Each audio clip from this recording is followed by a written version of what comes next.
E aí, gente, iniciando a nossa semana aí com o pé direito, hoje a gente vai falar sobre separação de misturas, módulo 22. Lembra da semana passada, da aula passada, que nós falamos sobre essas misturas, que elas têm características próprias, elas podem ser homogêneas, heterogêneas, lembra? Fala que lembra. Então hoje a gente vai aprender como que a gente vai separar essas misturas. Como é um assunto que é muito grande, eu separei em 2 vídeos. Então, primeiro você vai ver esse vídeo e depois você vai ver o outro. Então, esse primeiro vídeo a gente vai falar de técnicas de separação de misturas homogêneas. Vamos lembrar lá o que é uma mistura homogênea? É uma mistura no qual a gente não consegue identificar quais são os elementos que estão misturados ali. E eu separei em 4 momentos essa aula para vocês. Então, primeiro a gente vai falar da destilação simples, depois da destilação fracionada e depois da evaporação, que eu vou falar junto com a cristalização, porque tem tudo a ver. Então, a destilação simples, olha só o que eu escrevi para vocês, tem como base as diferenças de temperatura das substâncias. Bom, a gente fala que os elementos, as substâncias, elas apresentam o que a gente chama de um ponto de ebulição. Vamos lembrar da água? Para a água ferver, ela sair do estado líquido e ir para o estado gasoso, essa água precisa chegar a uma temperatura de 100 graus Celsius.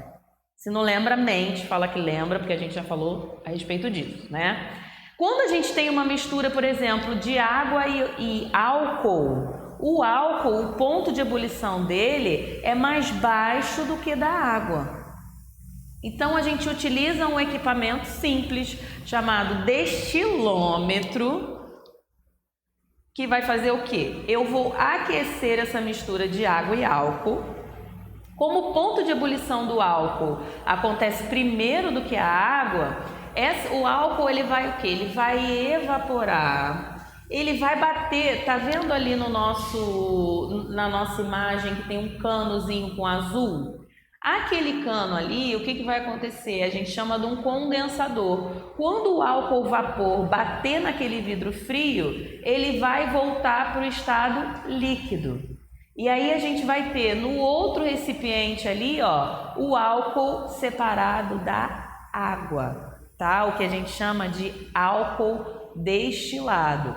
Esse é um processo que ele é feito também com bebidas alcoólicas, as bebidas que a gente chama de destiladas, tá? Se você quiser, tem vários vídeos, né? Tem um pessoal lá que faz destilação simples, que faz, por exemplo, cachaça com saliva e arroz nos presídios. É uma bebida muito cara e eles utilizam um processo simples de destilação para poder tentar separar lá o álcool, né? Que deve ser uma delícia, né? De cuspe de preso de arroz, né? Então, assim, a pessoa viciada, ela faz o que ela quiser, mas porque na saliva tem bactérias, vai fermentar e vai dar uma bebida que é muito disputada nos presídios, é verdade. Pode passar. O próximo é destilação fracionada. A destilação fracionada, ela acontece no petróleo. Existem o que a gente chama dos subprodutos do petróleo. Por quê? Porque à medida que a gente vai aquecendo o petróleo a determinadas temperaturas, a gente vai retirando os subprodutos. Então, o produto que a gente retira, né, que é a evaporação, a gente aquece o petróleo a 230 graus e aí vai evaporar. Essa nuvenzinha vai ser utilizado num grande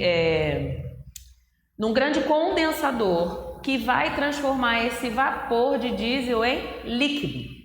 Então, a cada aquecimento que eu for fazendo, a cada aumento de temperatura que eu for fazendo nesse petróleo, eu vou tirando o quê? Um subproduto desse petróleo. O último que vai ser retirado ali, ao aquecer a 40 graus Celsius, é o que? É o gás natural.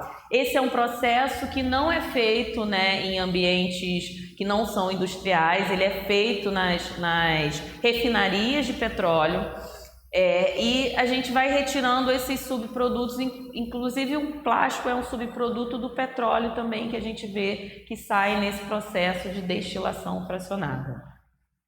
Agora, quando a gente está falando de separação de mistura homogênea e evaporação, é muito fácil a gente identificar quando a gente está viajando lá para a região dos lagos. Por quê? Porque na região dos lagos a gente tem o quê? Muitas salinas, né? O que eles fazem? Eles pegam a água do mar, que é uma água misturada com sal. Ai, Renata, de onde vem o sal da água? Vem de processo de milhões e milhões de anos, da água do oceano batendo nas rochas e retirando esses minerais das rochas.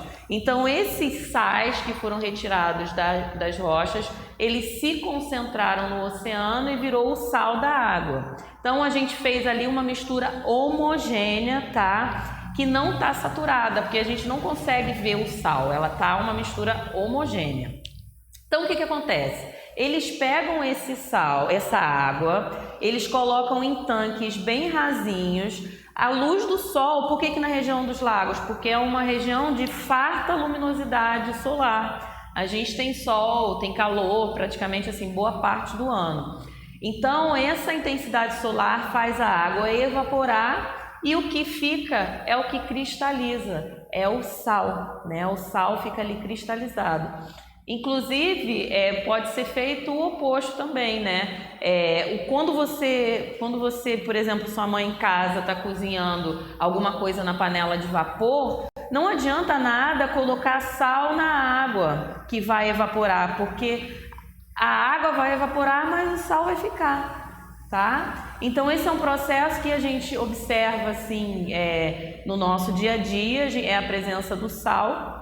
E aí esse sal recebe um tratamento, recebe iodo, ele fica mais fino para que a gente possa usar no nosso dia a dia. Bom, gente, por hoje é só. A gente vai ter agora nosso próximo vídeo sobre separação de misturas heterogêneas. Até lá!